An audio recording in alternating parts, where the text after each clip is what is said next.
HOA Karen shut down power to my ICU room. She froze when a generator truck took over her street. The day started like any other. Quiet street.com weather. Nothing unusual, but inside my house, things were very different because one room in my home wasn't just a bedroom, it was an ICU medical room. Machines surrounded the bed, heart monitors, oxygen system, breathing equipment, all running 24 hours a day. Because without them, my life would be in danger. Doctors had warned me months ago. You need constant medical support, so my home had been modified. Extra wiring installed, backup batteries connected, medical equipment placed carefully. Everything approved by the city. Everything completely legal. But there was one person who hated it, Karen, the HOA board member. She had complained about my house for months. Not because it was illegal, but because she thought it looked ugly. She said the equipment made the neighborhood look like a hospital. She sent warning letters, filed HOA complaints, and even knocked on my door multiple times, demanding I remove it. I explained the situation calmly. These machines keep me alive. But Karen didn't care. She only cared about rules, or what she thought the rules should be. Then one afternoon, everything changed. Suddenly the lights flickered. The monitors beeped loudly and the entire room went dark. Power was gone. The heart monitor alarms started screaming. Backup batteries kicked in, but they only lasted minutes. My heart started racing because without electricity those machines would stop. I grabbed my phone and called emergency services. At the same time, neighbors outside heard shouting. It was Karen, standing near the street yelling loudly.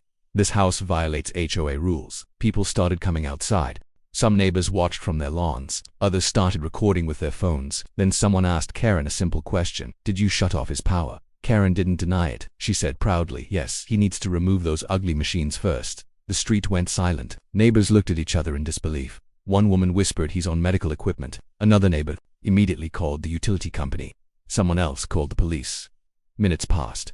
Inside my house, the alarms kept beeping. The backup batteries were running low. Then suddenly we heard a loud engine coming down the street. A massive truck turned the corner.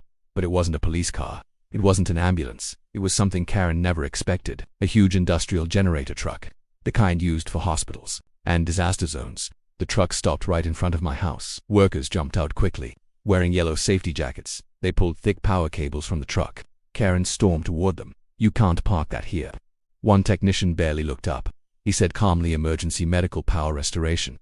Then the generator roared to life. The sound filled the entire street. Cables stretched across the road, directly to my house.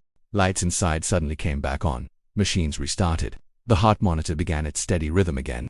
Outside, Karen stood frozen. She watched the giant generator take over her street. Neighbors were filming everything. Then police cars arrived. Officers stepped out and began asking questions. Witnesses pointed at Karen. She shut off his power. Multiple people confirmed the same story. The officer turned to Karen, his voice calm but serious. Ma'am, did you interfere with this residence's electricity? Karen tried defending herself. I was enforcing HOA rules. But the officer shook his head. HOA rules do not allow this. The street grew quiet again. Karen realized she had crossed a line. Meanwhile, the generator kept running loudly. Ironically, the noise Karen hated from my medical equipment was now 10 times louder right outside her house. Neighbors laughed quietly. One man said, looks like karma. Karen went back inside and didn't come out again. The generator stayed there the entire night. Bright lights, loud engine, power cables everywhere. The HOA street looked like an emergency zone. And it was all because Karen tried to control something she didn't understand. The next morning, investigations began. The HOA board held an emergency meeting. Several members distanced themselves from Karen immediately because everyone knew this situation was serious.